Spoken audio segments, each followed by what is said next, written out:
Sorry, something keeps popping up on my screen. They, like all of us, have endured despite the anxiety and stress of the unknown of COVID, and continue to show enormous goodwill to our community services, to our community and each other.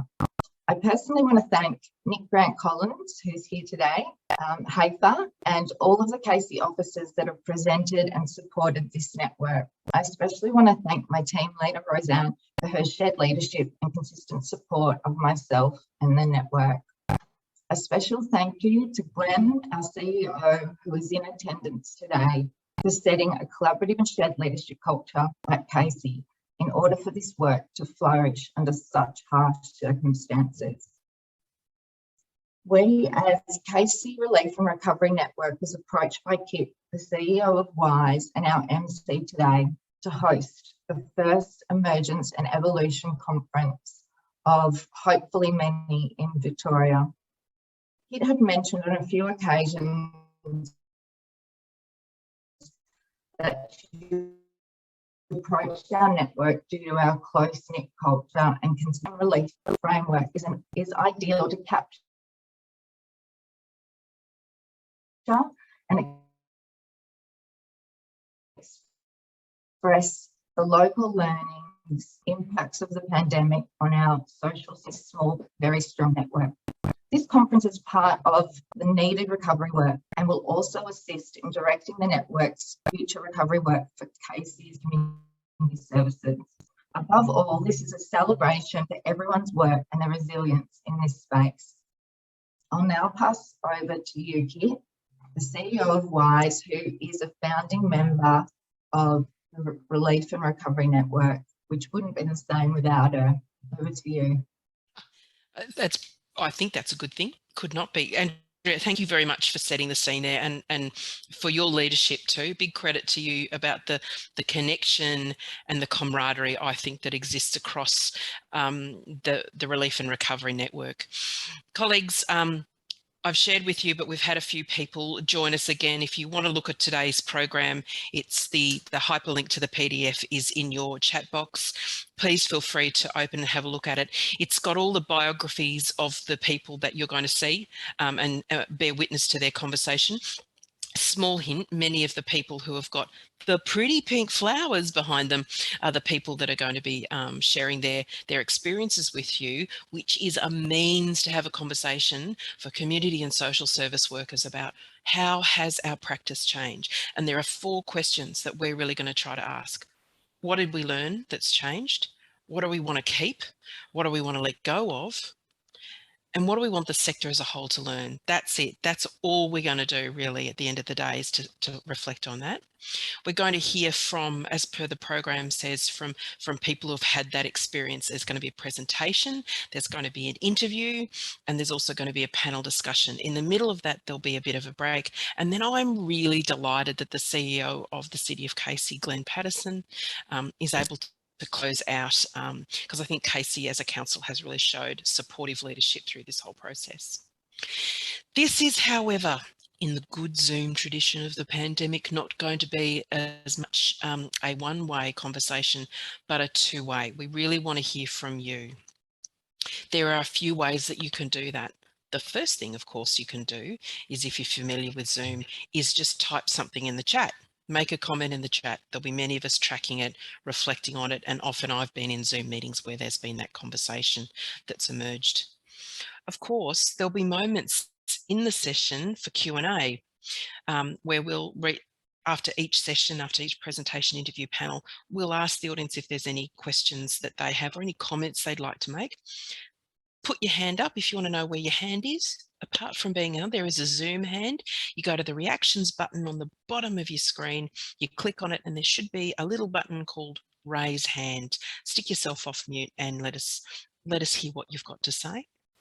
The final thing that we're going to do is we're going to have, if anyone's heard of this before, what's called a Miro board. Now I'm just going to pop into the chat the link to Miro board, and what I'm going to do is I'm going to show you what it looks like, because it wouldn't be a Zoom session if we didn't have some way of showing off how much we've learnt, really. Now, Miro, for those that you don't know, and I was introduced to Miro by Casey, I have to tell you, is just one of those interactive whiteboard activities. But this one lets us do a little bit more. You'll see there's kind of three or four zones which relate to the 4 questions. You know, what did we learn? What do we want to stop? And then down the bottom, you'll see what do we want to keep and what do we want to act as a whole, as a sector on. And I can see people joining now, which is fantastic. The way you contribute is you can take one of the post-it notes on the side, but if you go over to the left-hand side, you'll see a toolbar and you can pop your own sticky note on there as well. If that doesn't work for you, that's fine. You can always put something in the chat. All right, so a few different ways. So now let's get on with the show, as they say. It is my absolute privilege and pleasure to hand over to the amazing women at the Community Information and Support Services. I have to admit that before I came to work at WHISE, I didn't know how important these services were to our community, how dynamic they are. And I think Susan and Leanne, and their bios are in the program, will be able to share to us even more what they've adapted and evolved. And their presentation is called Staying Connected and Moving Through the Process of, new word for me, liminality.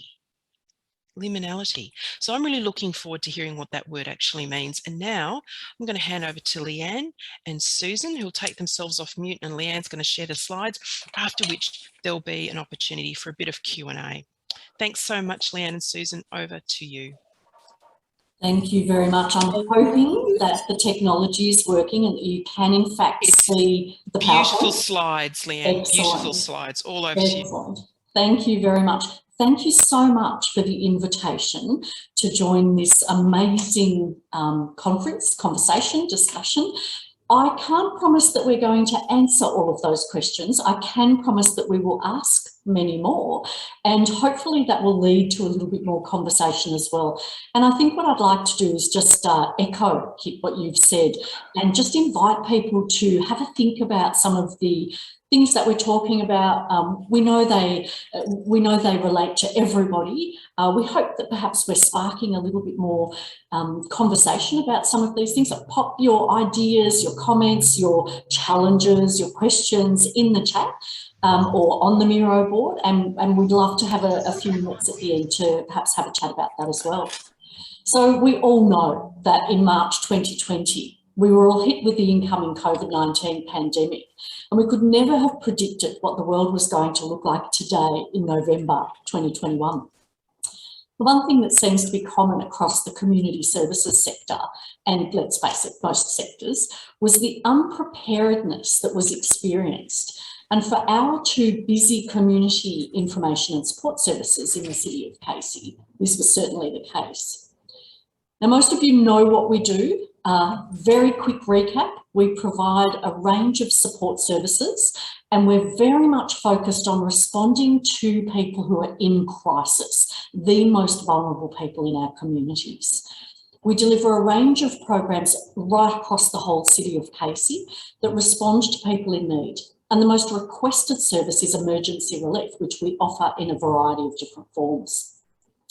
We have a team of employed staff, and we rely heavily on volunteer workers to meet the high demand, particularly with the delivery of emergency relief. Our paid staff deliver services such as counselling and social work, financial counselling, reception, volunteer and program management, outreach programs, and of course the necessary admin and finance support. All of our services are free and confidential. And they've always been delivered face to face. It had never been considered or envisaged that that would ever change. It did. So being very mindful of our staff team, which includes many older volunteers, it was very quickly identified that we would need to limit their exposure to COVID. So we quickly decided to provide all services to clients off-site and attempt to provide support services, including emergency relief, via phone and electronically. This had never been done before. We were in no way set up or prepared to do this. There was a lack of consistent information and a great deal of heightened concern across the community. And this led to many of our volunteers electing to stay at home until the situation was safer. So we were quite short-staffed at many times. And in fact, with the particularly vulnerable workers, particularly early on with this unknown situation, we actually asked them to stay safe at home. At this stage, we had no idea what was ahead of us. We were very much working on the understanding that we would get back to normal sooner rather than later.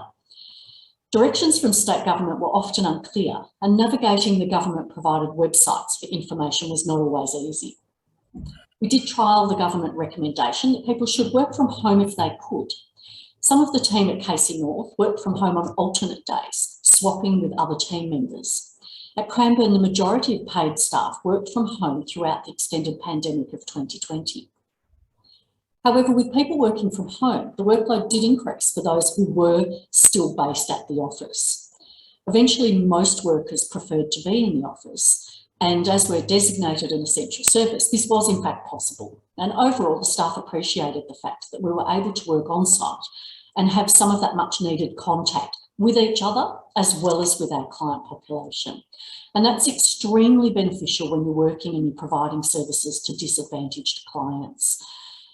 I think the added benefit was the connection for our staff. And in fact, many volunteers commented that work, that capacity to come in on site and connect with each other and still provide those services to our community actually kept them going through lockdowns. So it had that positive benefit that we hadn't anticipated as well.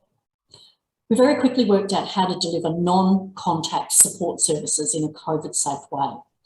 Initially, only our paid staff provided services in this new way. Some were redeployed from other roles, such as outreach. But as lockdowns came and went, volunteers began to return to the workplace. Overall, the teams at both centres adapted really quickly to the new way of service provision and responding to community need in a really timely fashion. The new model of service delivery relied heavily on an appointment system where many of our clients had enjoyed a drop-in service prior to this. The appointment system has been maintained each time our agencies have reopened from lockdowns, both to regulate the number of people in the agency and to provide some order within the organisations. This is definitely something we're going to continue going forward, as it reduces pressure on the team and that need to respond with immediacy to each crisis. However, there will always be clients who need to drop in and see us face to face without an appointment, and we will always accommodate them, particularly as they're often the most vulnerable. They may be homeless, they may be suicidal, they may not speak or read English, they may have no technological support like phones or computers.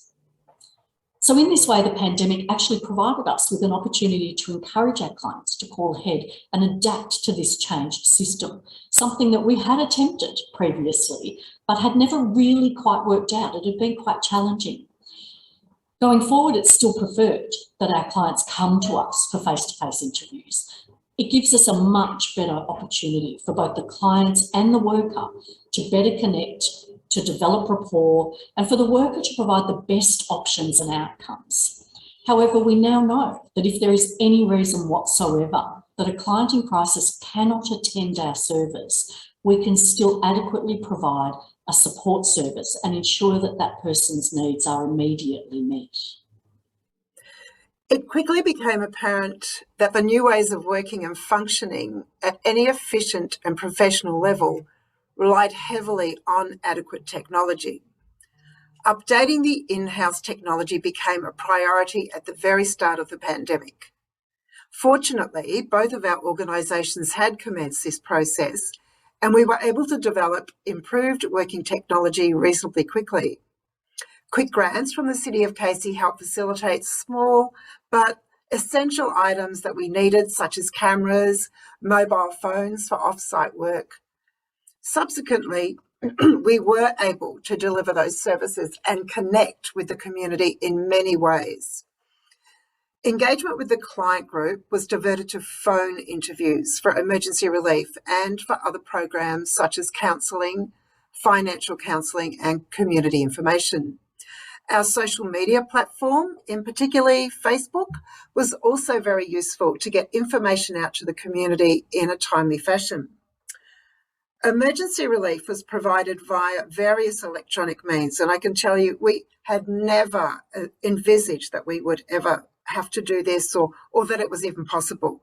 I was amazed at how we got this up and running. So we were able to email or message e-vouchers to clients for food and fuel and chemist needs. And not only was it quite efficient, but it also reduced the need for moving around. So clients didn't need to leave their couch to get the vouchers, and often didn't need to leave the couch to do an online shop. We also utilised bank transfers to pay utility bills, car registration, other bills of that nature. We used online credit purchases for things for, say, like school uniforms, school books. And on top of that, we did have some interviews that were conducted online. So FaceTiming, connecting with those clients that benefited from face-to-face contact. But there were many more things to consider other than the primary job of providing services to clients. There were new policies and procedures that were necessary to ensure we were working to the state public health orders and to ensure workers had clear direction in what was expected and how to deliver services. And workers really did appreciate that clear direction, so they knew what was expected of them, what we were supposed to be doing. The health directions required us to develop COVID-safe plans and keep detailed records despite no prior training or experience in this area. These documents were quite lengthy and involved, but COVID-safe plans did provide that clear direction for on-site workers and a feeling that the workplace was a safe place to be for them. In order to get all of this right and make sure we were all on track, one of the most valuable resources was our networks, and of course accessing these via online meeting tools. Technology became the primary way to stay connected with the sector, and this provided us with the most valuable support and consolidated our relationships with other key agencies. This connection included network meetings, and Andrea's already spoken about the City of Casey Relief and Recovery Network and the value that that provided to so many agencies. We also connected with colleagues, both from our own organisation and from other organisations. And that technology also enabled us to connect, to debrief and share whatever, whether it was some new idea or sharing the policy, so we didn't all have to reinvent the wheel. It became a very useful tool. What did we learn out of all of this? We learned that we can go with the flow at any time, even if it's not that easy. That even with no prior experience and training, we can rise to the challenge, and that the community sector is extremely resilient.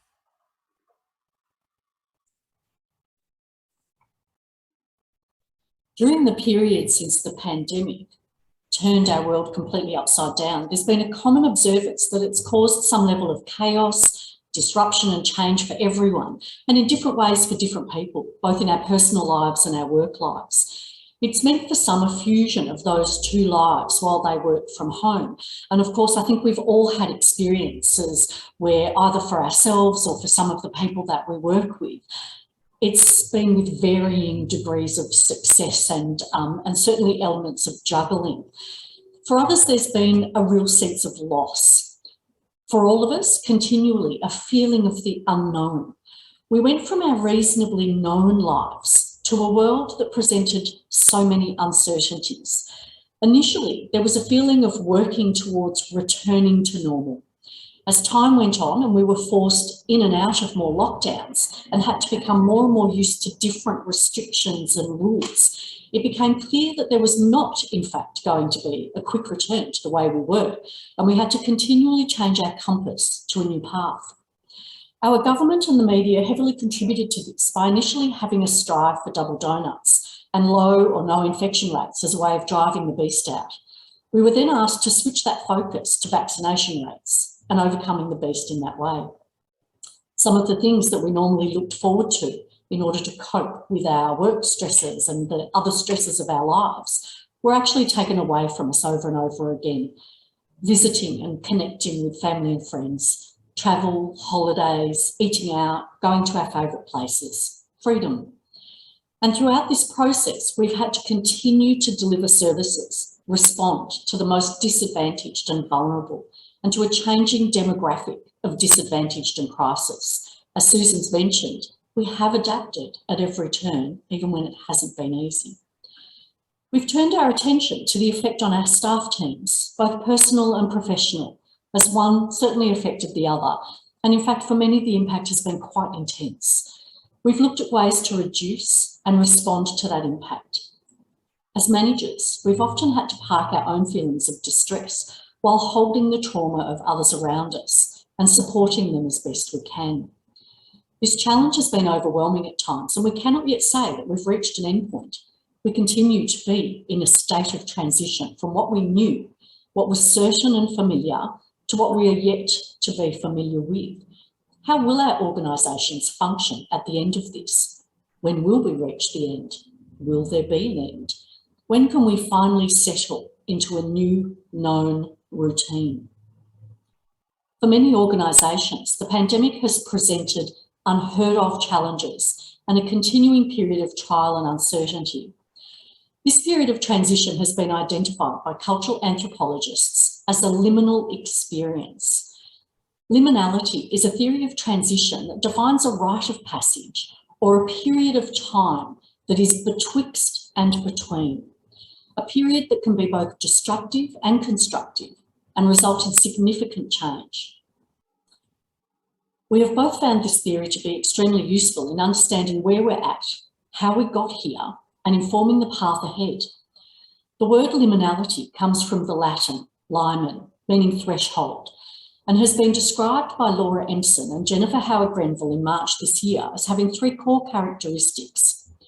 First of all, a forced and prolonged separation from normal ways of being and doing, a physically and emotionally challenging dislocation from familiar roles and structures. Sounds pretty familiar, doesn't it?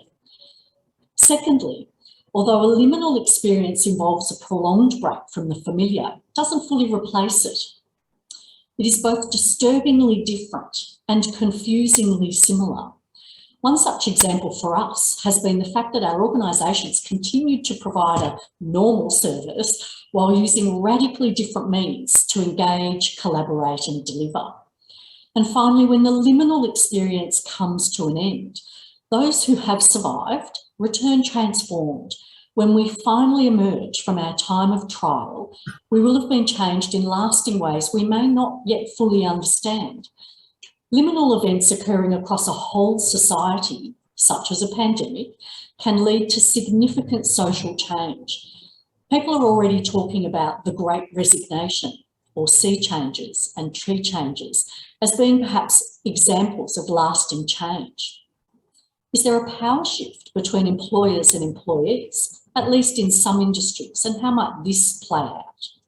Some of the key questions include, how can we make the most of these changes, both for ourselves and for our organisations, and how do we manage this period of emergence? Well, Leanne, if we apply this theory of liminality to the current pandemic, we can see that the period of transition has evolved for some time now and is continuing to evolve. There's continued to be an expectation by many that we will return to the pre-COVID world and to some sort of familiar normality. There's also a move to retain some of the new ways of working. For example, many people, both employees and employers, are hoping to be able to continue to work from home, if not all the time, at least some of the time. There's no doubt that working from home has created new approaches and certainly tested underlying infrastructure, technical literacy, and availability of equipment, as we at the CISAs certainly have experienced. Even this morning we were testing our technical literacy. As well as providing adequate devices and technical know-how, working and connecting online has contributed heavily to how our organisations function and how we connect outside the organisation and network with the rest of the sector. While there have been advantages, there's also been a loss of connection and sharing that we enjoyed before, not only within our own organisations, but across our networks. As we emerge from the unsettled period imposed by COVID-19, we need to be informed and mindful of the impact the changes imposed in the transitional period have had. For some people, working from home has not been ideal, and it's created or exacerbated existing problems in the home. For some, there's been a sense of loss of connection with their colleagues. Some in-house tasks, such as mentoring of new workers and students, has also been more difficult. Identifying the impact of working with extremely vulnerable clients off-site has also been much more difficult for managers and even co-workers. For example, debriefing after a difficult case may naturally occur if the workers are located on site and other workers can identify their colleague may need some support. This doesn't often happen if someone's working off-site, online. We don't see those cues. We can't respond to that in the same way. There are many variables to consider as we go forward. Emerging from a profoundly disruptive experience takes time, especially if we want to embrace positive changes and not feel as though change has been thrust upon us, which to a large extent it has. We're still experiencing this particular liminal event, so our period of transition will continue to evolve for some time yet. Workers need opportunities to integrate and reflect as they begin to adjust their work practices post-pandemic. There is no normal culture to return to. It will need to be rebuilt collectively and with sensitivity. Part of this will be an honest consideration of what individuals and workplaces are prepared to keep and what they want to let go of. Are we ready for these conversations? One practical tactic that may assist, or at least to start with, is to encourage and support workers to take leave. There is an extremely high level of exhaustion and confusion created by COVID and rolling lockdowns and restrictions. This will assist team members to reunify with their family and friends and reconnect with and to reflect on what is important to them. What will a post-pandemic world look like?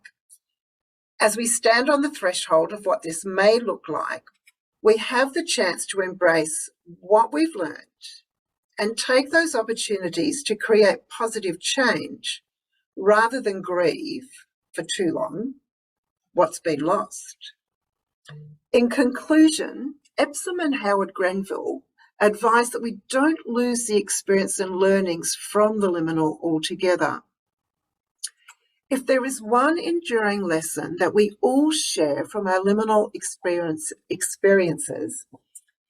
it is that disruption and ambiguity can yield valuable lessons, both personally and organisationally, and that we are capable of far greater adaptability than we may previously have imagined.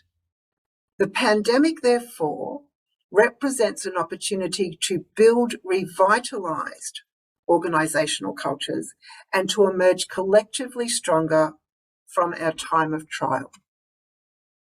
Thank you for listening. Oh my gosh. Oh my gosh. Oh my gosh. Everyone, can you just join with me to thank Leanne and Susan for that incredible presentation. Colleagues, can I, there's lots of hand claps coming up, Susan and Leanne, and I don't know if you can. Lots of that's brilliant. That was amazing. I just want to state that I know how hard Leanne and Susan have reflected to come to give this presentation, and I'm just glad that it's being recorded. Can I just say that? Because I think I want to go back and listen to it again. There was so much in that I caught of. I don't know, Leanne and Susan, if you just want to have a look at the comments that are coming through the chat, but I also want to draw your attention to that we had some phenomenal feedback and capturing going on in the Miro board, and I'm just going to reshare that with you now so you can link into that if you want to. Want to open it up for comments and questions. But I guess one of the things that I noticed, Susan and Leanne, that you topped and tailed with is that you started by talking about the need to be adaptable, but where you ended was an understanding that we are more adaptable than we think we are.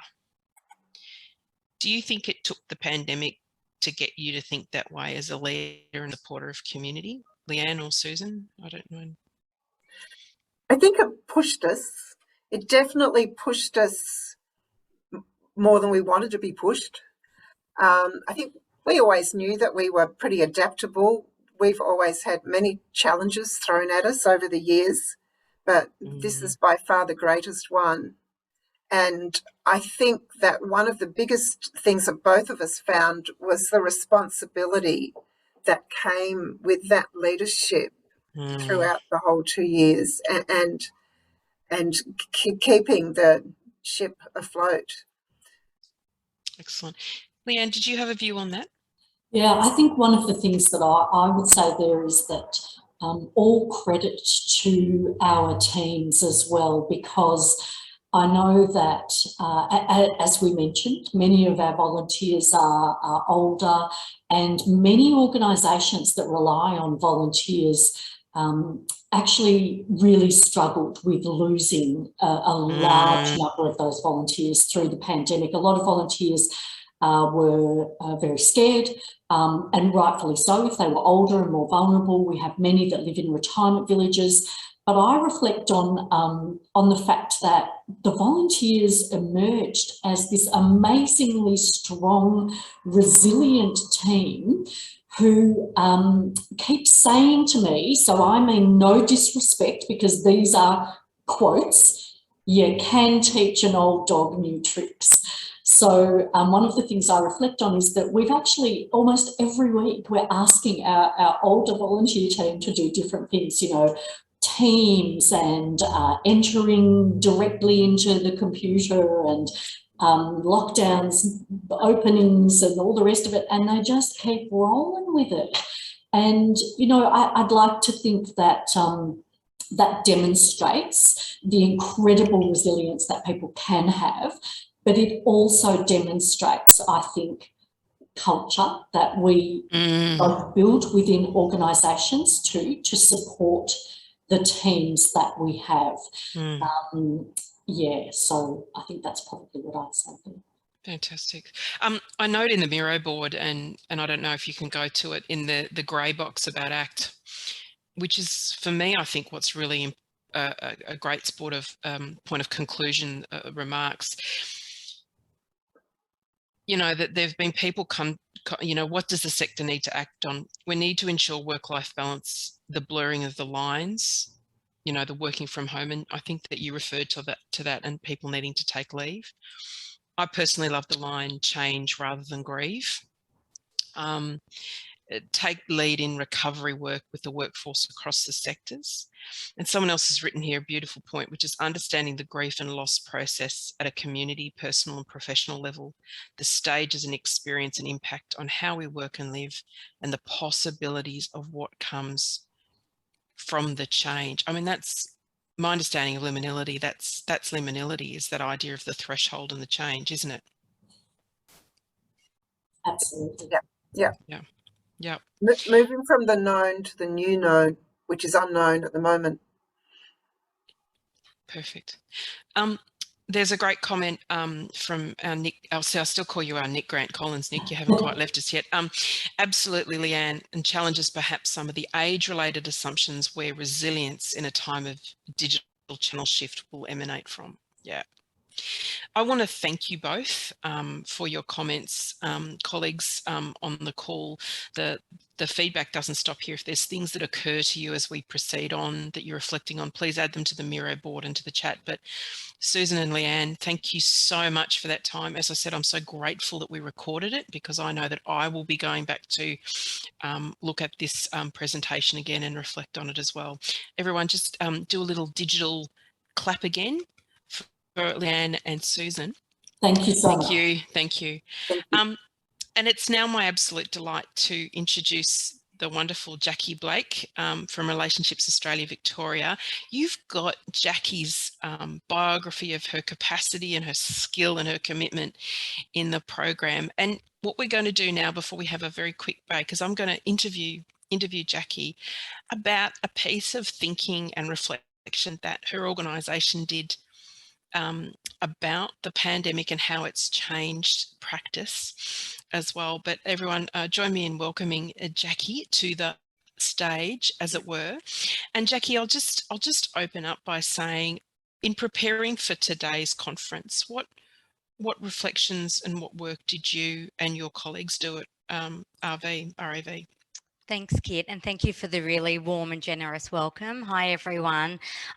So, we have 4 centres across the southeast. We have over 40 practitioners working in multiple programs, and I really wanted to hear their voices in what I was sharing today and presenting today. So we do have quarterly all of staff meetings with all of our programs across the southeast, and I use that as an opportunity to pose these questions to the staff, and I arrange breakout rooms through my new knowledge on how to use Zoom and that kind of technology. And it was a really great opportunity to reflect, for staff to give their input, and also what occurred to me in that process was that there were still staff who hadn't met one another, because they were also meeting from other teams, other programs, and it was a really great chance for example, our family violence practitioners to hear about the challenges for the counsellors, and for our mediators to hear about the challenges of running groups. So, and also, obviously what they have kept and, what they want to still use. So we went through that process. At the end of it, the staff, wanted more time, and it was a really good example of just finding that space and giving staff time just to sit with that reflection, and something that I want to do more of, just to take that time to do that, because as well as the 4 questions that have been posed in this conference, I did ask an additional question about what else can we do as management and RAV to support staff, and there were some really good suggestions and feedback that I hadn't considered. For example, stop booking in meetings over lunchtimes. And I thought, yeah, that's a really great point. I mean, if we were in person, face to face, we wouldn't be booking out meetings between 12 and 1 ever. And now we're just booking out calendars. So, that made me go, all right, for all of 2022 scheduling, no meetings over lunchtime. If we're telling staff to have a break, we need to demonstrate that by not booking in work time. So that was one example. Yeah. A very real example that what you did is you talked about how the word and the action didn't match there, and maybe was a bit blurred because of the online environment, but you corrected it, because incongruence is not a good thing for cultures, is it? Correct. I'm so impressed. So you actually went out and asked your staff these questions. Yes. Yep. All right. So when they came back to you, let's go to the first one. The question might be, what did they learn? But what did you learn from them, Jackie? Yeah. Look, and really echoing what Leanne and Susan said around adaptability, I really learned that staff have this incredible resilience and adaptability, but they need very clear guidelines and support. It's all about being clear as being kind. And I think it was really important for us as managers to acknowledge that it's the first time that the clients that we're working with in the community are experiencing what our practitioners are experiencing, what us as managers are experiencing. We're experiencing a pandemic. You know, we're having children at home through remote learning. We've been having, you know, that movement towards working from home. You know, there's been so many challenges, but what we've really learned is that staff have really lifted, and staff have been, the first priority has been committed to providing excellent services to clients and to continue with that excellence. So, you know, that's something that I've learned. I've also learned that communication and checking in with staff is real key when we're not working in the same workspace together, and picking up the phone more. That's something as a manager I've done, just to call people, check in. We're not having those kind of informal discussions over Zooms. So as a manager, I've really spent a lot of time just doing those check-ins and just making sure people are clear about expectations and really listening. Listening's been a really big thing, just to understand the experience of practitioners and then their own personal experiences, you know, what it means for them working from home, and what does having to come into the office mean for them if they're the only one there. So, you know, as a leader, that's kind of been some of my bigger learnings. Yeah. Can I just connect with something you talked about then? You know, Jackie, you can look at the pandemic through a range of lenses. So for me, in my practice, I look at it often through a gender lens. You know, what's the impact? You know, RAV is you know, it's got its foundations in relationships and counselling and psychologists, and you've gone to that connection, communication. It seems to me that what you or your colleagues have actually done is deliberately how to relearn how to manage and support, and almost deliberately, you know, that very deliberate act of I must practice the connection, because I had almost an implicit style of supporting staff that I've had to relearn what to do. Did you find that took time? Did you find you had to be reminded about that? How did that start for you or your colleagues? Yeah. Well, look, it certainly was very deliberate, just in thinking about how are we going to continue to be engaged with our staff? How are we going to make them feel that we are there, we are able to support them? So, you know, they were certainly deliberate conversations and decisions. And it was that kind of going back to basics. It was just that basic element of connecting with people and humans, and, you know, understanding that we are kind of all in this together, and we're all going through the same thing, and, you know, really leading with a lot of empathy and a lot of compassion. And I think that really has kind of come through in the way staff have received information and directives, and when we've had to make decisions that staff haven't been that happy with, they've really understood where it's been coming from, because there's always been that empathy and that willing to listen to staff and really understand, and not only hear their feedback, but actually do something with it and take that feedback back on and show them that we're actually going to implement what they've said, or we're going to look at ways that we do things. I certainly feel like I've been doing a lot more collaboration with staff. Right. I see a few heads nodding when you say that. I have to say you. I see a few heads nodding. Yeah. And look, I've always been one to, I've always been very collaborative, but I think even more now, but more deliberately. So, you know, before I send out a directive, I might think, okay, who do I think should read this before all the staff read it? I might get their input, and often there are things I've missed. And so it is really about, as well as a manager, sharing that responsibility and that risk and that load. And that's helped me in my role too, not to feel like it's all been sitting with me as an operational manager, but I am sharing that with the staff, and they have ownership and buy-in with it all. So that's something, that's been a really great learning, I guess. Practice and learning, yeah. I think that's a consistent theme that we hear. So on one hand, we hear, you know, in the public sphere, there's a commentary on about how we're disconnected and we need to reconnect and how we do that. But in sort of this intimate community work that we do with the network, the strong relationships, I think someone I was speaking to earlier this morning said, you know, before the pandemic, I didn't have much to do with with people, and now I've got more connections, and how am I going to keep them? Yeah. Can I go back to the staff engagement? Yes. If we go back to that second thing, Yeah. what did they learn? What did they want to keep? And leading on to that question about, well, what do they want to let go? Yeah, yeah. So look, they absolutely want to keep the flexibility to be able to work from home and work in a centre. I haven't working from home again. Yeah.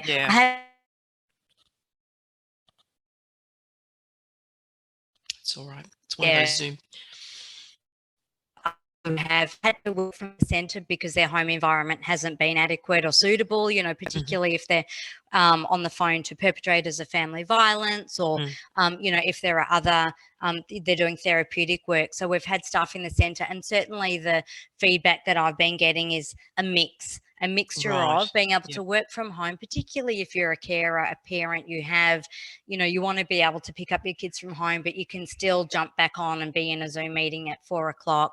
And I think we've all demonstrated that, our productivity has been really high, that is achievable. People have really been missing that human connection with their colleagues. Yeah. I've maintained going into the centres at least twice a week, and those days that I go, I leave energized because I've had that human It's connection. almost like a high, isn't it? It's such a high, and it's almost like a break from the pandemic. Yeah. To actually be with other people who aren't my children, no offense to my children, but, to be with other professionals and to have those conversations and get to know staff. Yeah.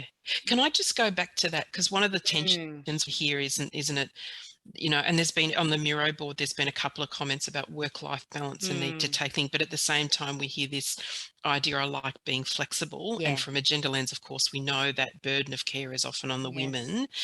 I've been in meetings where we've had the background, but it's actually to hide the fact the kids are tearing up the place behind the mum.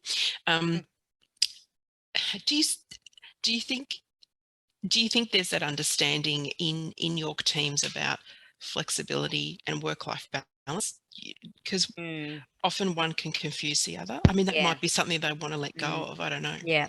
And I think they're different, flexibility and work-life balance, because a lot of the feedback has been that bringing your work into your home place, you don't have those boundaries. So they don't have that work-life balance because they literally get up, have breakfast, walk to their desk, start calling clients, doing work, and then at 5 o'clock they finish and they might walk out of the room, but the work's still with them. And look, certainly I've been someone who I'm guilty of working, go prepare the dinner, have a chat to the kids, keep working, and I just haven't been able to have those really clear boundaries of work.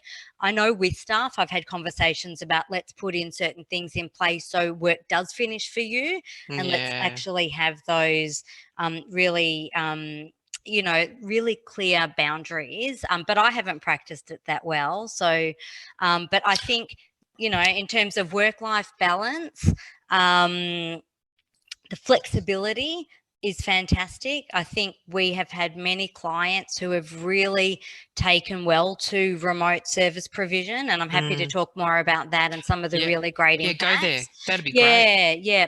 So look, we've never provided telephone or Zoom-based services pre-pandemic. Right. And since the pandemic, yes, there's been a lot of work to pivot our services to that model, but we have had clients who normally wouldn't access our services. So for example, we had a client who had significant social anxiety, was unable to leave his house, was unable to connect with many services. He was seeing one of our counsellors at one of our centres remotely, and through that engagement over 18 months she was able to then link him into other appropriate services, all from his lounge room. And so he's really in a recovery phase now because he's been able to link in with services. Susan and Leanne talked about that, adapting to delivery of the service online. Yes. A big thing is with our mediation services. So when we're doing family dispute resolution and having both parties in a room together is fraught with a lot of anxiety, concern. You know, often there is one party who does feel unsafe. Being able to do it via Zoom has given people that confidence to be able to be in their own home, not having their ex-partner in the same room with them. You know, if there are concerns that they have, and they feel, and they've commented that they feel more confident to be able to express their needs and what they want out of arrangements with children. That's been really positive. And so, you know, we've had less cancellations of counselling sessions. We've had groups where we've had 100% attendance. For example, with our Tuning Into Kids Dads group, which runs in an evening at 6 o'clock, all the dads are able to come. Whereas in the past, we've had so many, you know, men who, because of caring responsibilities and it's that time of night, it's challenging, haven't been able to come. So we certainly will be keeping some of that. And actually another example, which is where we've worked out a way to work with our Tuning Into Kids program for Afghan women. So that group worked really well as a group, face to face. When we went into lockdown, we moved it to, instead of a 6-week program, a 12-week one-on-one program. So the women had that check-in and that weekly contact with the facilitator. Midway through, there was one group, but what came out of that was that the women weren't just coming to the Tuning Into Kids group just for that, the learning about emotional intelligence and connecting with your children. For some of the women, it was the first time they've ever connected with the service, they've ever had an opportunity to talk about past trauma, past experiences. Might be the first time they've ever been able to identify what was going on for them was family violence. So having that one-on-one work was really, really and that increased helpful. You were able to increase that because of the lockdown and the digital accessibility that you had. Correct. So from a financial perspective, we didn't need to pay for 2 facilitators, hire a room, organise childcare. We could double the amount of sessions we provided to women. So that was a really good outcome for the women. Could I ask you a question before we go on to the what do you want to stop? From a practice perspective, from the body of evidence that psychologists and counsellors do, is there any research about the delivery of the service and therapeutic interventions in an online environment, or is this for the sector, is this something that's emerged? And the second part of my question, has the adaptation occurred because of the inherent skill of your people rather than the qualifications that they bring? So what I mean by that is that has their education actually given them the ability to do that, or it's their experience in the field? So quite a complex question. I guess what I'm asking about, has the bedrock of the psychology practices, the counselling practices, has that prepared us for that, or is it the quality of the people?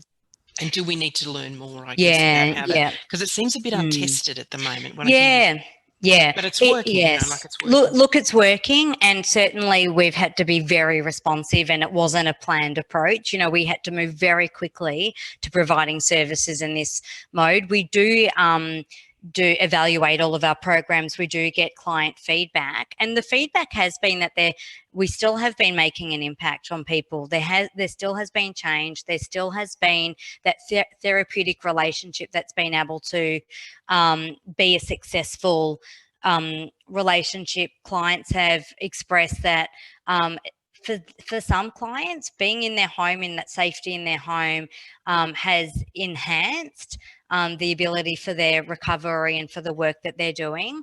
I think for some staff, when we were still seeing clients face to face but wearing face masks, our practitioners said it's not going to work for our therapeutic work with clients. Fascinating. We need to have our facial expressions. We need to see their facial expressions. Makes sense. So their preference has always been, would rather do Zoom than have to wear a mask. And we have been making considerations when we're working with children around the use of masks. We have had to kind of look at other ways we can engage children via via Zoom, and really with that recognition that most of our children have been learning online. So, you know, our children are very adaptable and resilient, and this is their new world as well. So, you know, I think initially we were a bit resistant to, you know, our children may not engage in therapeutic work online, but it has been successful. We haven't done evaluations. However, with our men's behaviour change program, we have evaluated our online delivery from last year. So we did that as a pilot, and really, yes, it's successful, but it is not ideal. And it was more of a we needed to keep the men engaged. We needed to keep working with the men to keep the women and children safe. But there were so many challenges with Zoom without having the men show up, without seeing their body language. You know, sometimes men would be in their lounge room drinking a beer at the same time or on their phone. In a group face-to-face setting, that doesn't happen. So it was really hard for facilitators to monitor all the things that were going on at home.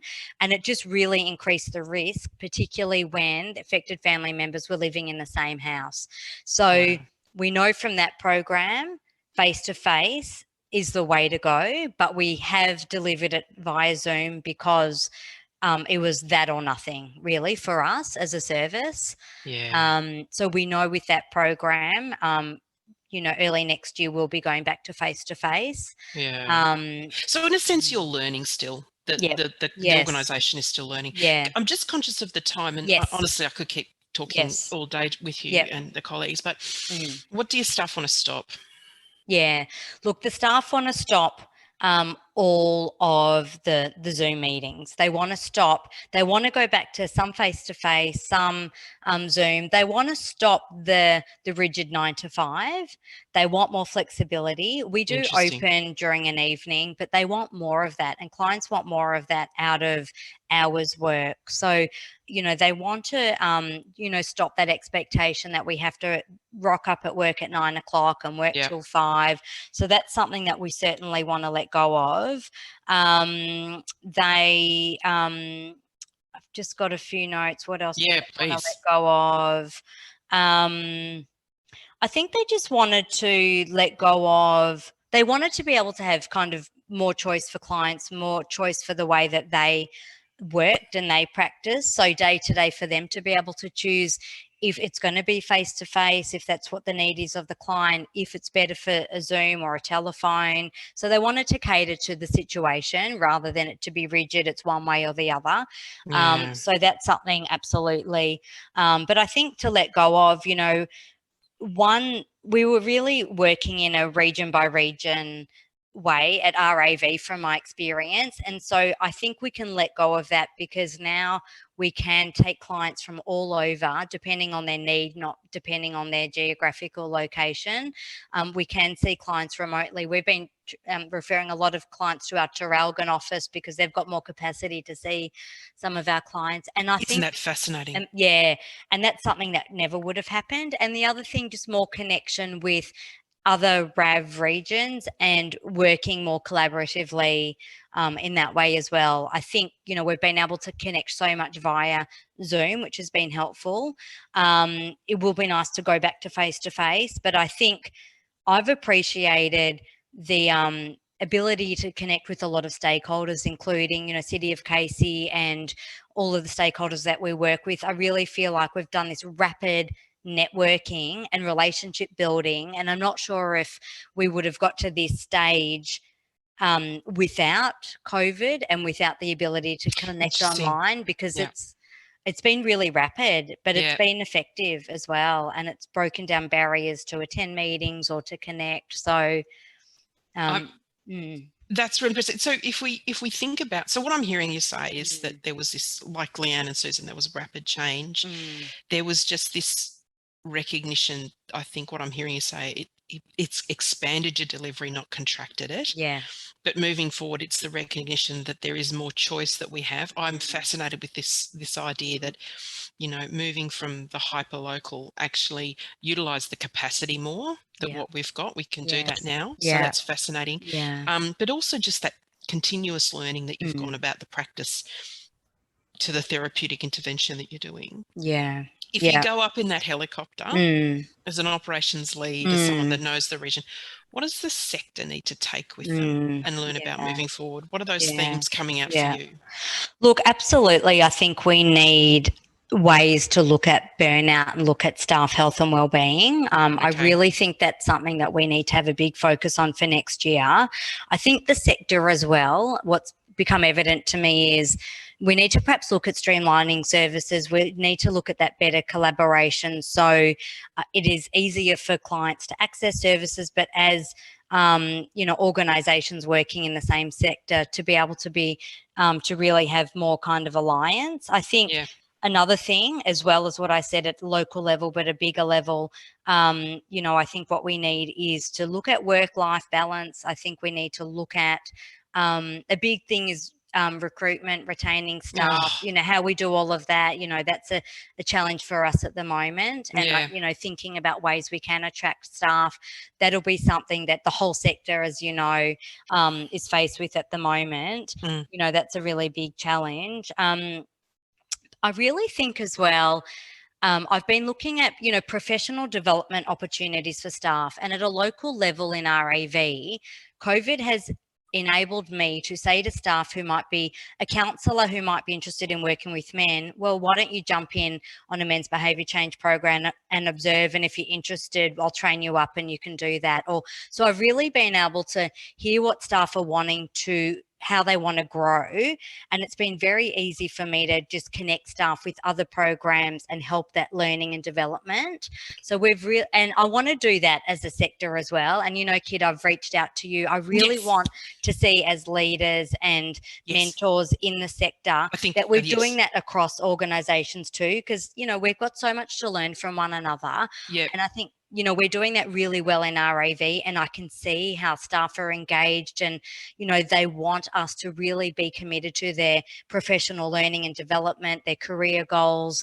And I think as leaders, we want that too with the sector. So that's something I really would like to see as a sector, some kind of opportunity for that learning. I don't know what it's called or what it would look like, but I'm feeling like that's something that would be some sort of cross-sector learning, kind of, because one of the things you said, look, streamlining services to increase access for community, but you can only do that unless you kind of have a knowledge of that, what else is occurring as well. Is that where you're heading to there, Jackie? Yeah, that absolutely. But then also for staff to have that opportunity to understand about other organisations. I mean, in an ideal world, I'd love to be able to say to a staff member, why don't you go to WHISE for 12 months and do a secondment? See how you go. Let's do some staff swapping. In coming from working from the public sector in the department, we could do that a lot internally. And that's how that's how you had opportunities. You would just do secondments, you do staff swapping. I know it's different when you have different structures and organisations, but something I'd love to be able to say to someone, go and work at Family Life for 3 months, go sit in that team. I'll take one of your staff and let's just share knowledge and resources. So we can see the benefit of that in our men's behaviour change program. We invite external observers. And so that's been a really good way to get feedback on our practice, but also to share what we do, and then they take that back to their organisation. And the impact of that on the ecosystem of services can only go. I see lots of people, Jackie, loving that idea, and I just wanted to sort of, then connect back to the next stage, which is opening it up for Q&A. If you're okay, Jackie. Yeah, sure. So we've benefited, haven't we, from, we sit in the relief and recovery, which is one of many networks that we're part of. Let's see, but a great one, right? A really good one. And it's the consistent reporting in and learning of those issues, from the sanitizer discussions through to the homeless, through to the getting food, through to the just that. I remember one of the re-lockdowns that happened, the meeting opened up and we were just all sitting there a bit catatonic, but we've got to know what each other does. So from that, well, how much could that benefit is that if that's broader? Jackie, thank you so much for your contribution. Indebted that you took the time to go out and ask the staff, and I know the person that you are, you will benefit from that and your organisation with that, but we've benefited from that today. So colleagues, opening it up for questions and comments and queries from everyone that are there. Jackie, I don't know if you've got access to it or if you've got the Miro board link ready to go, but I think it's looking a very busy Miro board. Have a look. I just say a very busy Miro board. But what we'll do next, folks, is just as Jackie's looking on, we're going to have a quick 5-minute break for comfort stop. I was talking to a person from America the other day, and apparently that's what they've got to schedule in, is comfort stops and coffee break. But Jackie, what sort of things you can see there? Lots of comments there about the resourcing and the facilitation across the sectors. But if there's any other comments or queries or questions for Jackie, please feel free to stick up your hand. Jackie, I think you pointed, while people are doing that, you pointed out to the recruitment and the retention issue. Yep. I think that's actually a live issue for us. From family violence, we know there's a lot of reforms. I talked to people like Dalal and Ali and Sally that we're going to hear from in the next section, but it's not only about getting the people, you know, sometimes it sort of feels like you just want someone who can breathe, but it's also living true to your mission, delivering the quality services, making sure you get the right culture fit as well, holding on to those that are gold. And exactly. And I think, you know, when we all think back to our first day, first week, month at a new job, I mean, and, you know, we think about the colleagues around us and the welcome and really trying and really learning the culture by experiencing it. You know, I've really been mindful that our new staff who've started in the last 2 years haven't experienced that. And some staff who have, you know, had to come into the centre, they're on their own, and we just haven't been able to, and we've obviously had to look at other ways to help with their induction, but, you know, it's really, really looking at, you know, what we do, and even in the recruitment Zoom interviews, you know, you're not even inviting staff into your centre so they can see if they really want to work there anyway. You know, it's really been kind of a one-sided process, with us having more of the power in that because they're just really guided by what we say. And really just helping with staff fit in. And we've missed things along the way, you know, with new staff starting and things that you would tell them there when you're at the centres, but then because you're not there, you forget. And so, you know, there's been a lot of gaps in that, but, you know, I think and we certainly acknowledge with the staff that it has been challenging, but they've all, you know, been really incredible as well. And so, I think that's right. I think, you know, we've got staff that haven't even had face-to-face contact, IRL, as they say now, that their whole work experience has been aligned. So they're almost going through a reintroduction or a reinduction when they come into the office as well. And I mean, I don't know about you, but, you know, I hear the term the Great Resignation. I actually think that's an incredibly patronising term on our workforce. I think it's a horrible term. It fails to actually understand what's going on. I think people are tired, they're reassessing, and we need to lean into that reality. Colleagues, Jackie, thank you so much again for your insights, your generosity, your thoughtfulness as a leader, your commitment to the region and the sector. Colleagues, we're going to take a short 5-minute break. Now, I've got 11:17. So if I add 5 minutes to that, 17, 18, 19, 20, 21, 22, 11:22, is that okay? So if you just, you know, you can make sure you put your mute button on, so then you can go and put the kettle on and everyone else doesn't hear it, as it were, and come back at 11:22. And what we're going to do is then move into our panel session with 3 other great practitioners and leaders in our region. So see you in about 5 minutes, everyone. Thank you so much.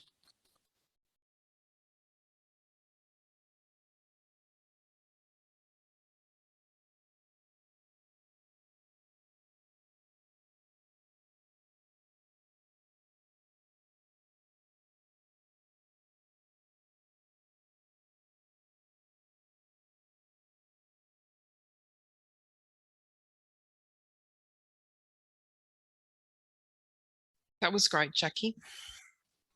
Thank you. No, it was really good. The Miro board's just going off. Yeah, I'm going to have a good look Have at a good it. look. Yeah, have a good look. I mean, Miro boards can feel a bit clumsy, but it's just about getting the stuff on there, you know. Yeah. I'm just joining your chat.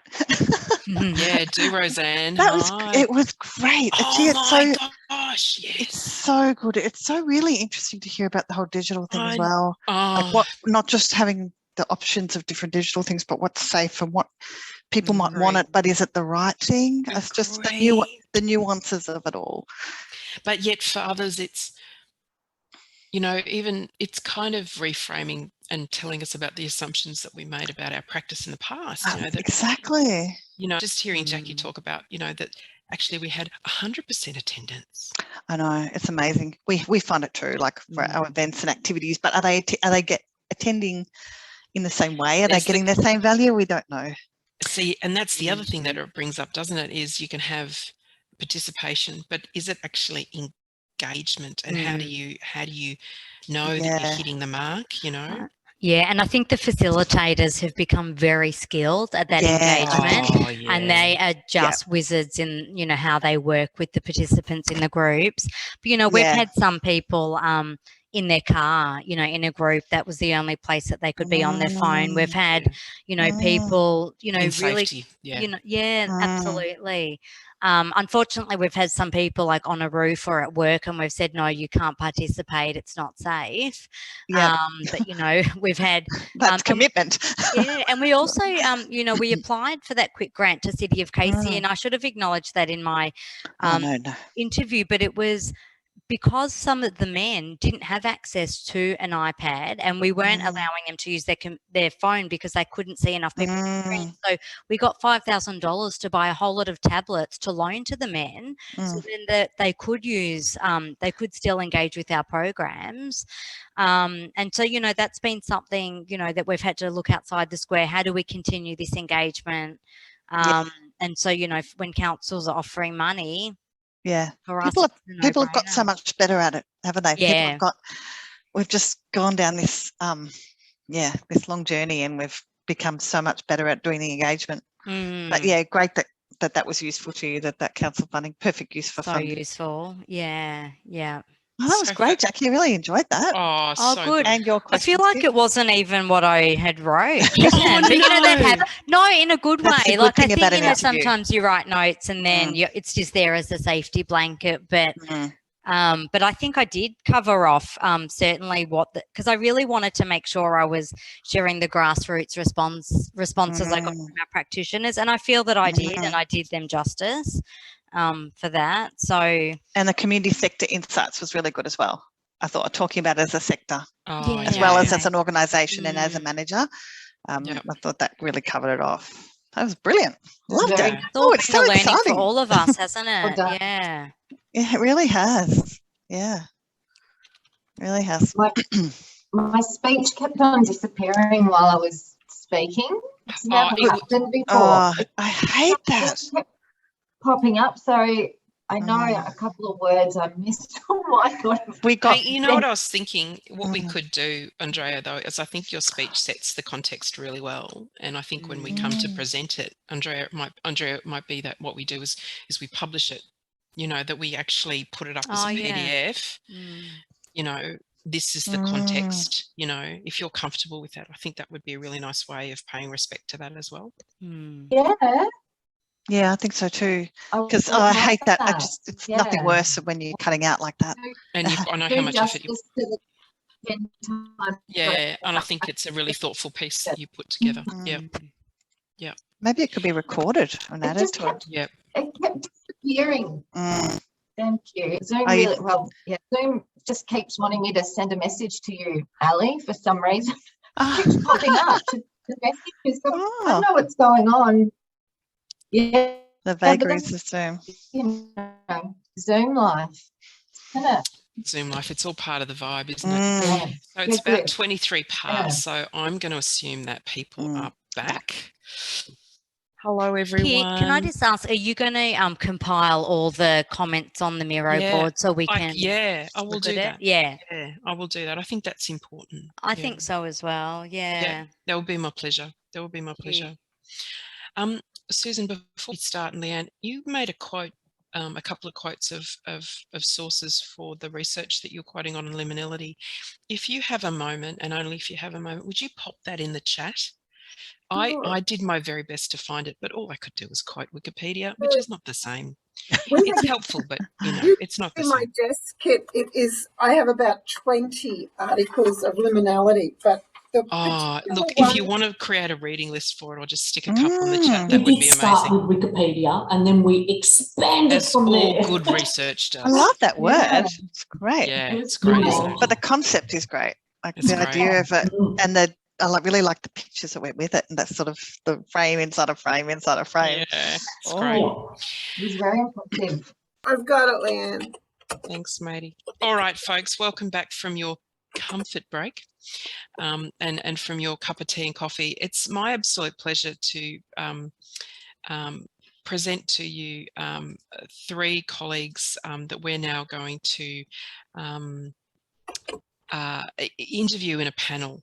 These individuals that I'm spotlighting now for you. Hopefully you can see these people coming up and focusing in on your screen.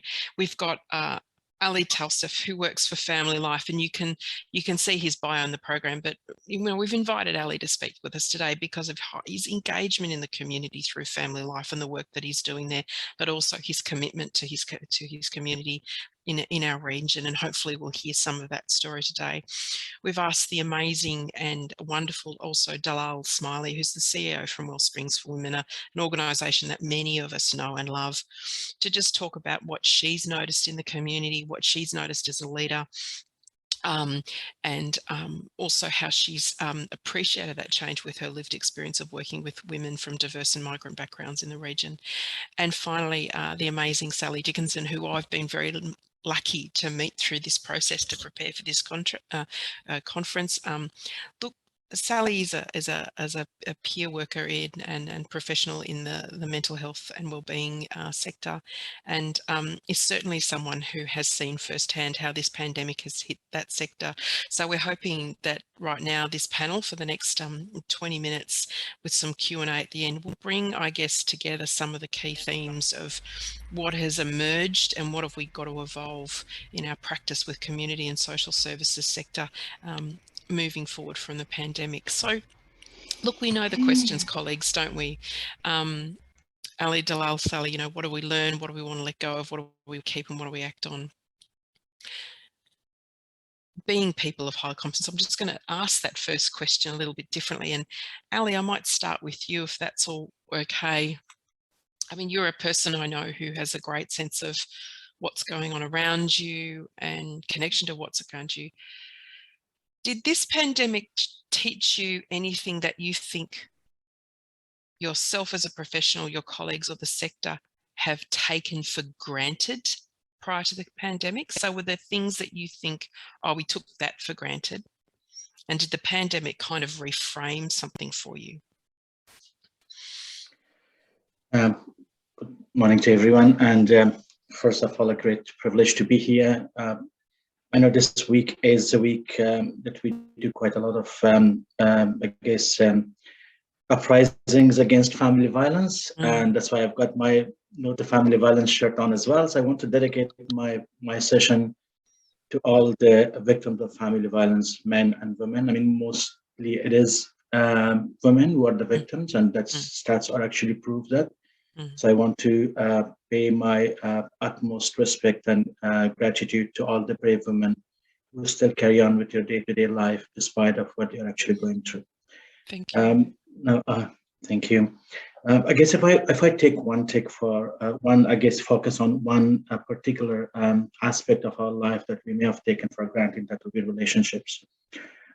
This pandemic has actually shown us how important it is for us to have those relationships, whether it's within the family system, whether it's between the colleagues, whether it's I guess between I guess two friends in the community.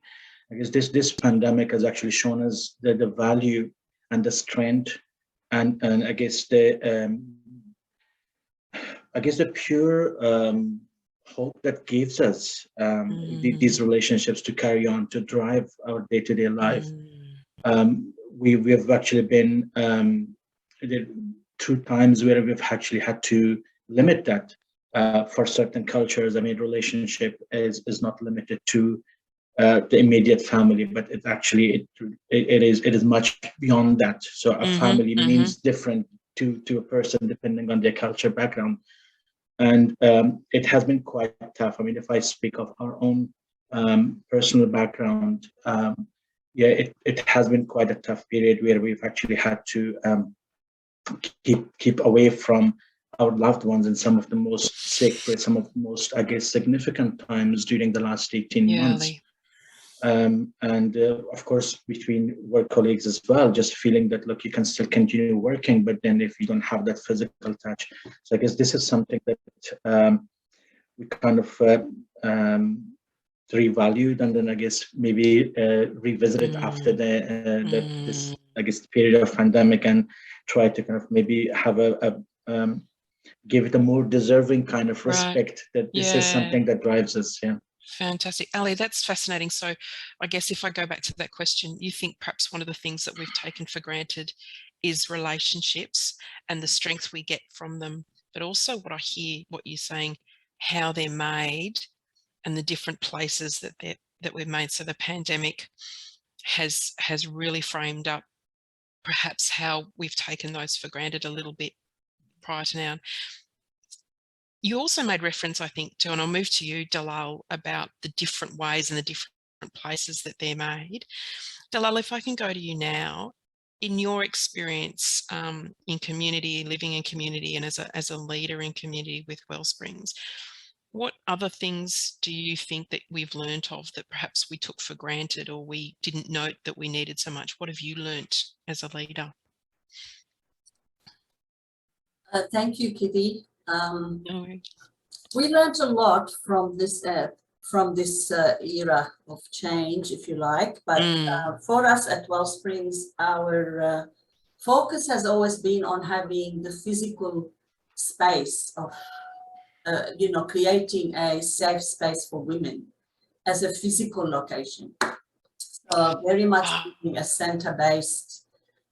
The physical location of safety was central to the way we work, because many of the women that we work with haven't got that sense of safety at home. So they come here to share information, to disclose about their concerns, to feel a sense of freedom of being who they want to be. And that was lost during the pandemic. And we struggled about how do we recreate that space of safety.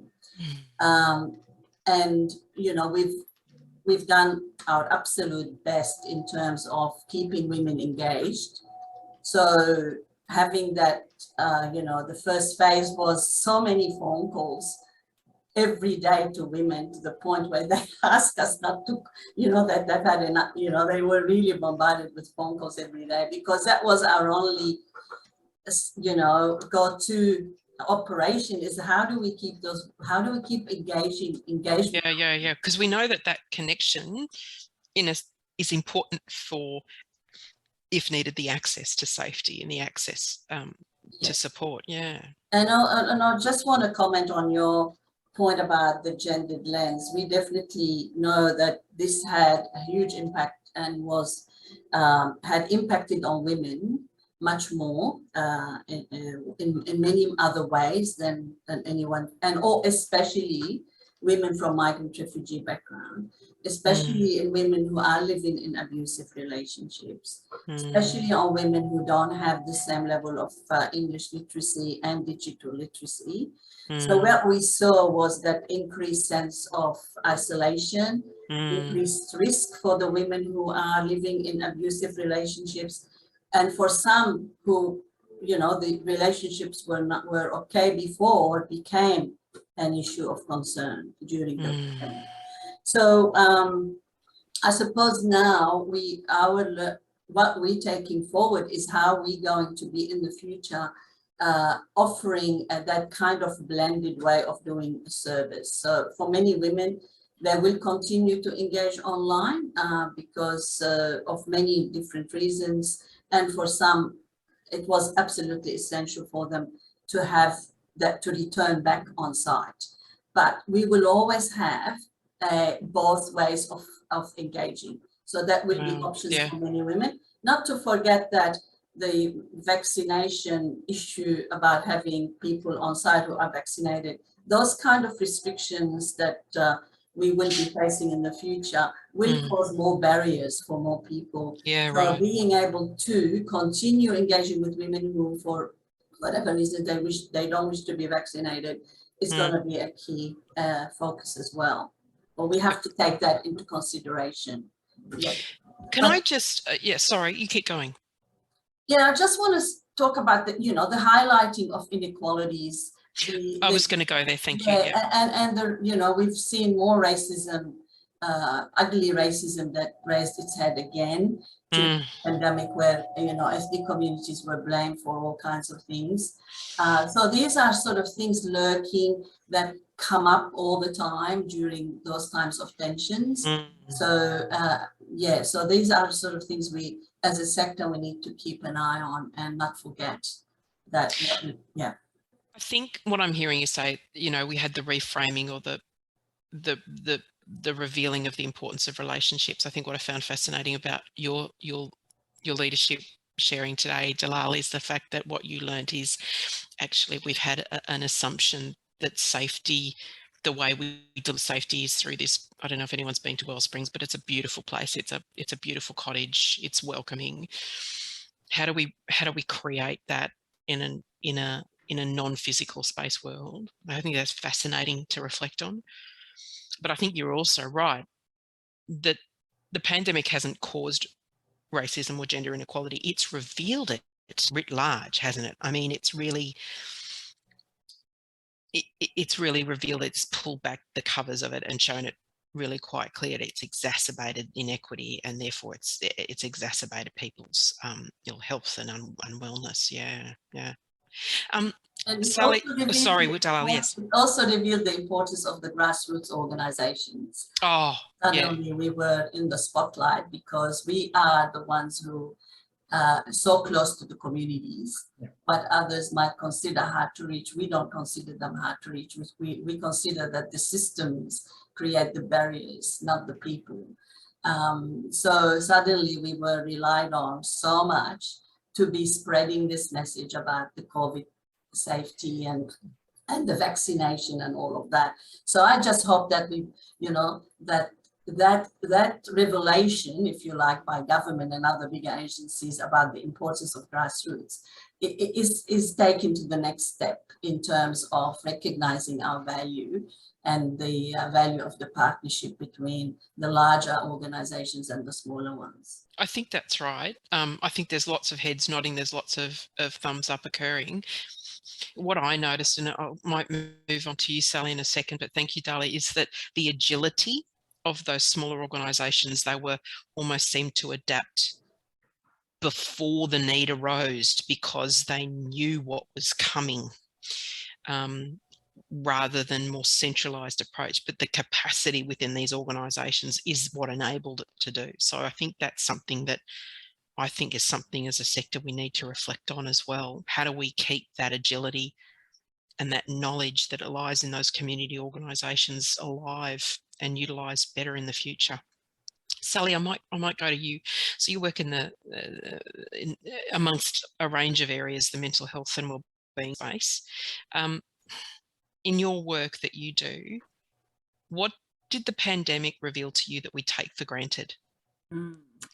I'm thinking that like Dalal was saying too, about, you know, having the, I think it's about building that rapport and the trust that was, for me, it was easier as a peer worker because, you know, we all had that shared experience, which, you know, can be sort of pigeonholed, I guess, but even with colleagues as well, because we're all in the same situation, it sort of made it a lot easier as a peer worker to connect, and especially like even with CEOs or, you know, managers, or as a peer worker, I guess, sometimes you can feel really isolated because often there's only one or two of us in a program.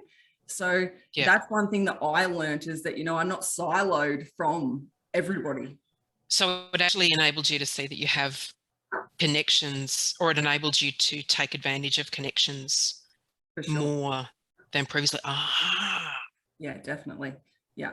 And that's easy, you know, I've met so many people on the R&R as well, like, and I know that I could just pick up the phone and ring any of you now, you know, which has been wonderful. Yep.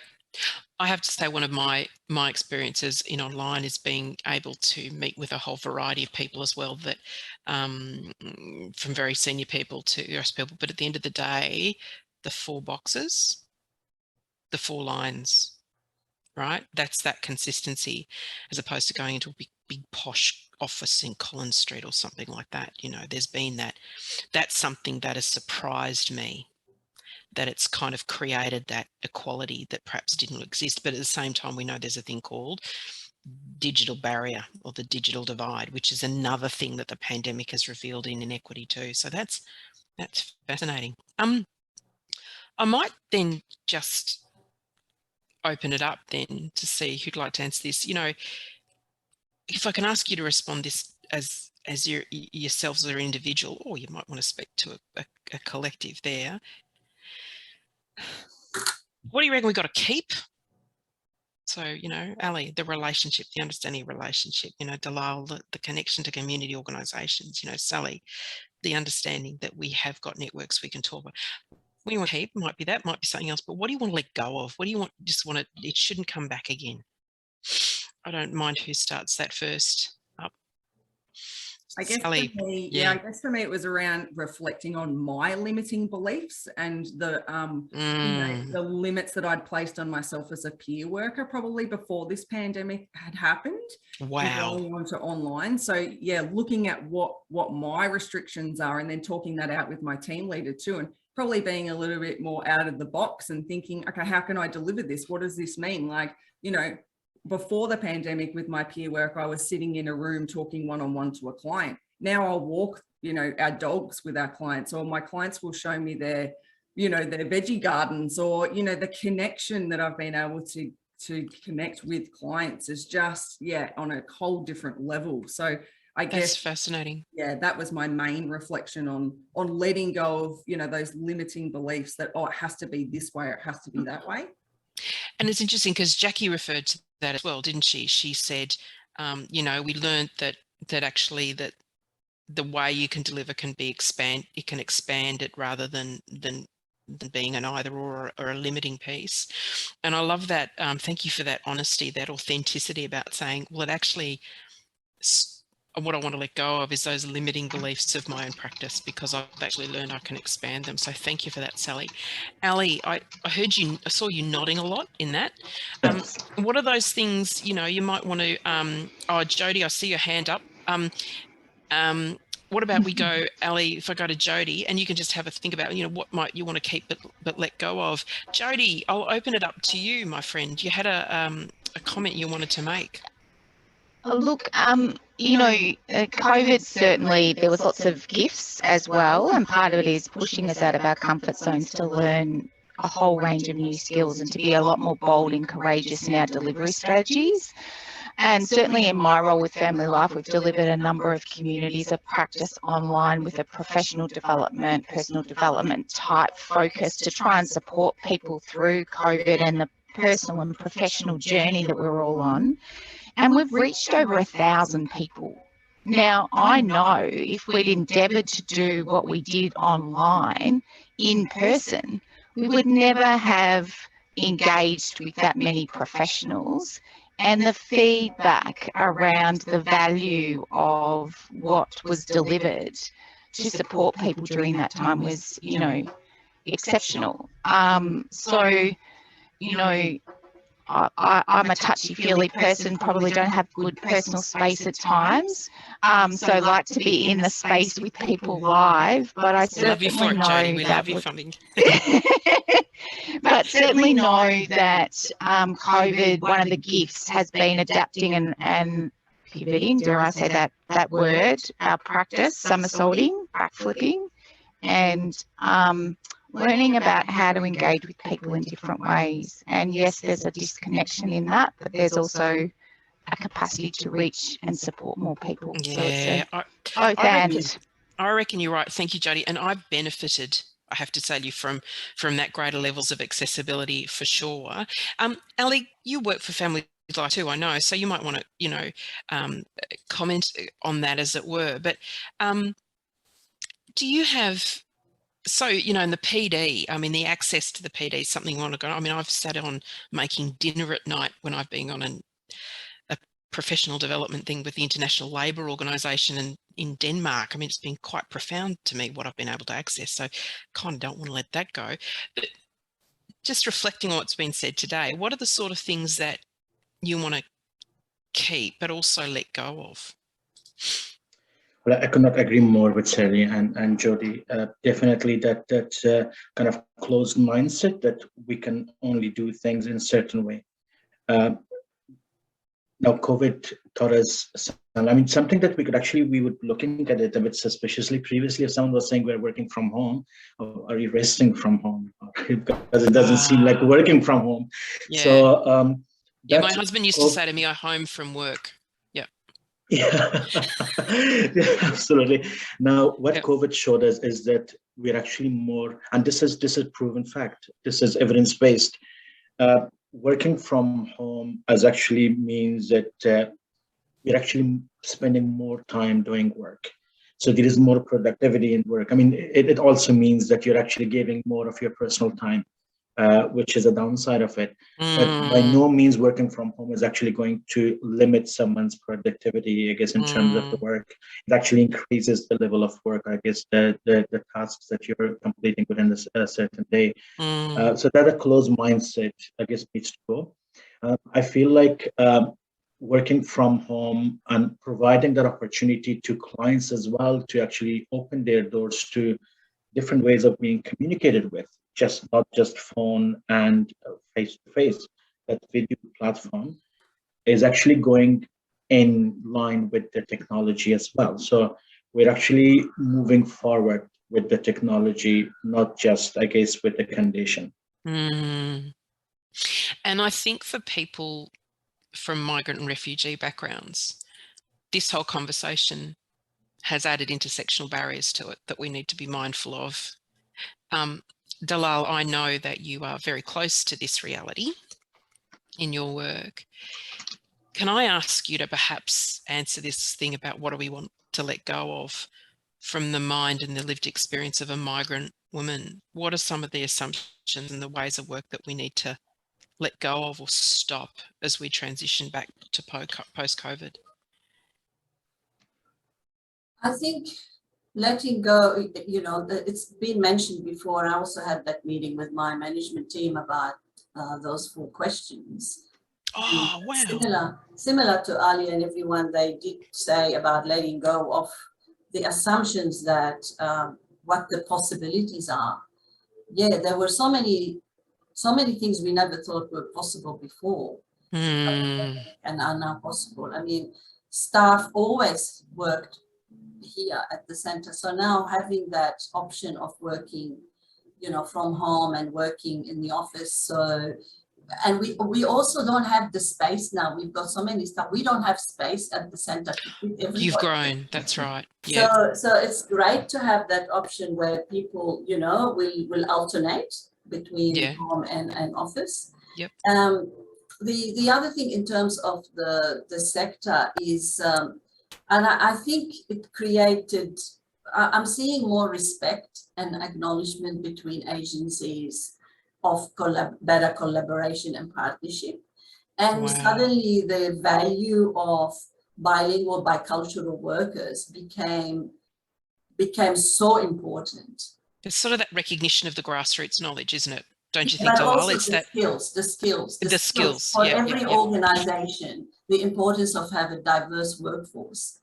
Because suddenly, you know, we always talked about it in the past. Theoretically, it's a good thing to do when you organize your stories. Yeah, it would be nice to do that, but there hasn't been a deliberate strategy or intention to actually recruit for diversity.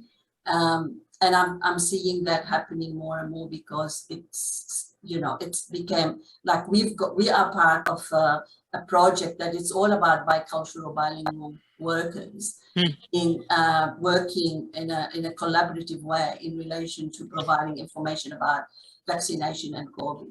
So that recognition that having cultural knowledge, cultural understanding, bilingual skills it's are a valid gift. skills. Yes. It's a gift in so many ways. So they're not to be taken for granted, but they are to be utilized, and the value and the benefit they bring to an organization. I hope that that's something that will stay with the sector. And there'll be more. Yeah, I agree. I fully support that as someone that's benefited from that investment as well. Colleagues, I'm conscious of time, so I'm going to go to the final thing. And Sally, I'll go back to you, because I think the link there, you know, bicultural workers at the end of the day are peer, aren't they? You know, it's a peer model. What does the sector need to learn from this? And then I'll go to the others to close out on this item. What does the sector need to learn, take from it?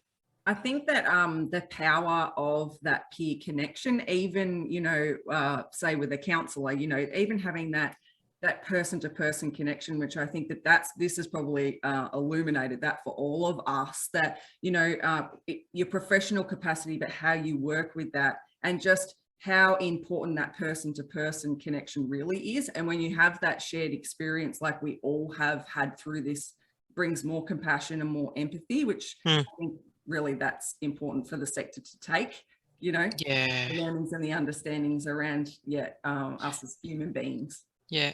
So, you know, it's been the pressure cooker of the pandemic that's really focused us in on the need for what Ali said, which is the relationships, but also the respect for people and the importance of respect for people and the humanness. I was talking with someone the other day, and they said that one of the best things has been the fact that we're doing in a home environment, and we get to see that. So you actually get to see the three-dimensional reality of people too. Thank you for that, Sally. Ali, I'll go to you. You know, with your experience at Family Life, but in the Afghan community that I know you love and work with, what's the sector got to take from this? I guess one thing that my colleagues here actually emphasize on that as well is this pandemic has actually exposed quite a lot of gaps in service. And one of the biggest one was actually not having a diverse workforce. If you're working in, say, this region, let's take CGD and KC, and we do not have a diverse workforce.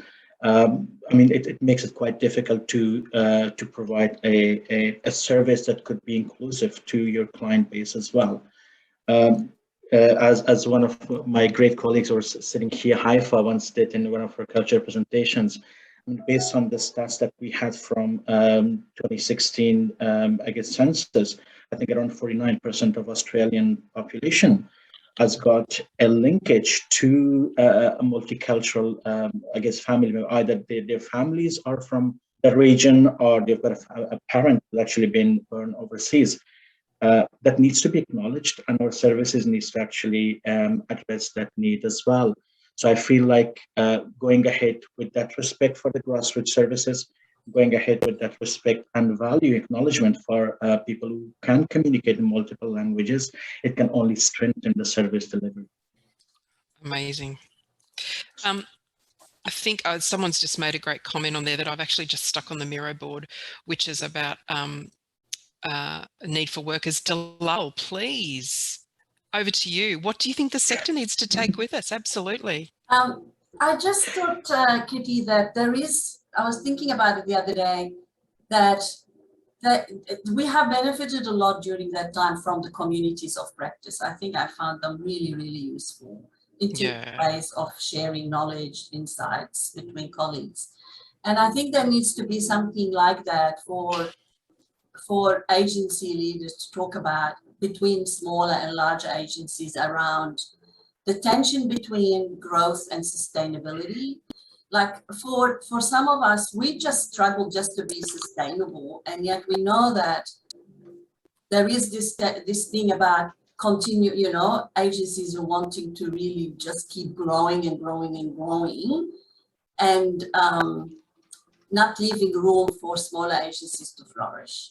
So I think it's a difficult conversation, but I think it's needed if we are going to continue to have a diversity in the sector as well. Diversity of service provision, diversity of service models and agencies, is to have a community of practice around the issue of how some of us are just, you know, so trying to survive and some are focusing on growth.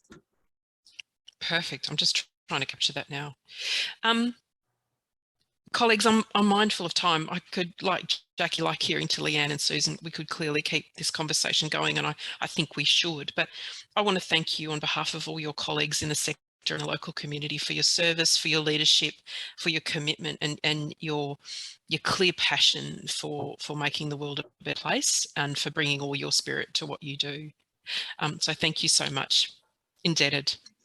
Colleagues, I think there's some amazing comments that have come through. As much as possible, I've tried to put them on the mirror, but certainly we'll be capturing them and reflecting of them. But as we come to a close for this conference, it's now my great pleasure to welcome and introduce you to those that don't know you, the CEO of the City of Glen Eira, whose name is I think known to many, Glenn Patterson, and we've invited Glenn to close out the proceedings, but also to perhaps provide some reflections on what he heard today, and I guess where to from here. Thank you so much, Glenn.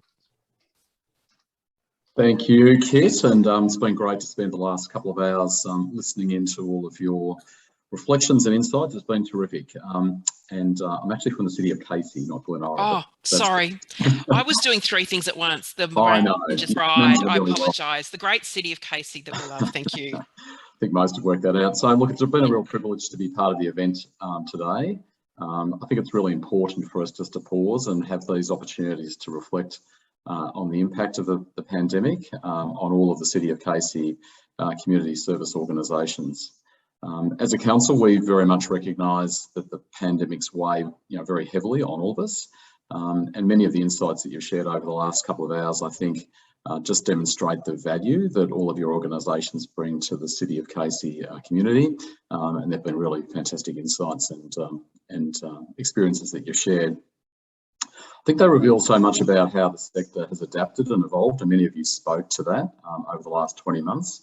And again, the capacity of the sector to continue to grow and change as the needs of the community evolves. So many things were covered off. I thought I might just mention a couple, Kit. Please, thank you. This is obviously, I actually was quite moved by many of the reflections. I think, there was a real sense of being quite inspired by and quite uplifted by many of the observations that you made and the kind of things that you've been dealing with over the last 20 or so months. So, thank you, heartfelt thank you from us on that. It's clear to me there's a strong sense of collaboration and connection, passion, and just genuine sort of humanity and goodwill among the Relief and Recovery Network members. So that's really significant. Also, the community sector's, I think, agility, that got mentioned many times, just adapting how you've gone about delivering your services in COVID conditions. And as many of you observed, just the speed and effectiveness with which you've been able to affect those changes has been really impressive. The importance of nurturing a positive workplace culture within each of your organisations, I think that got touched on quite a few times, and making sure that we're nurturing that positive, supportive, empathetic and passionate cultures was referenced, and again, that's something that the City of Casey we certainly practice as well, so a lot of alignment there. I did note some of your leadership challenges, which again we share, very much about being clear about expectations with your people, making sure you've got a system in place to meet your people's personal needs during challenging times. Obviously the whole issue around flexible work arrangements, and that very critical thing about just how you actually go about effectively engaging and connecting and communicating with your teams, and doing that in different and much more deliberate ways, particularly in response to remote working over the last couple of years. Many of you, I think, observed just how the pandemic's propelled you to innovate and to challenge, I suppose, the way you've been doing things historically. And as many of you spoke about, it's the trick now is to capture and systemise the best new ways of working within your respective organisations, and in some cases between your organisations, which was commented upon too, while deliberately leaving behind perhaps legacy sort of practices, which you've now uncovered as having better ways of being approached. The fundamental importance of meaningful relationships got touched on quite a few times, and I think that's absolutely critical. And sadly, I think, you know, the observations from Kit, you and others around how the pandemic has actually exacerbated some of the inequities around race and gender particularly, has been quite disturbing.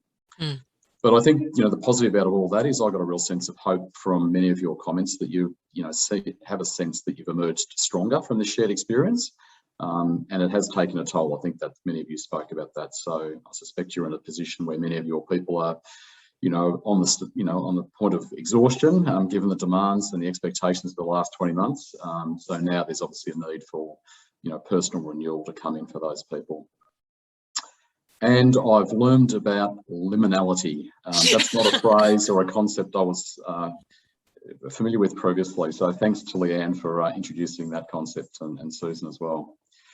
So I think listening to your presentations and reflections today, there's definitely, as I said, that spirit of, you know, sort of respect and mutual support between all of you as professionals that came through really, really strongly.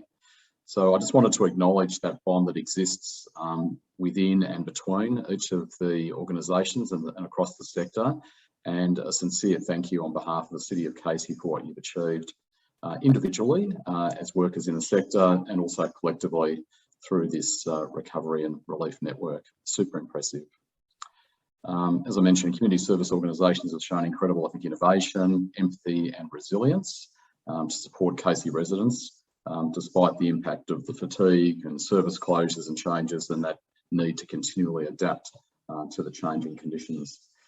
So on behalf of the Casey community as well, and also the council, you know, thank you for your just perseverance, your persistence, and your resourcefulness in getting that done and being so effective over that period. And today's insights, I think, have also underscored how the way that community services engage with each other and how they connect with the community is continually changing.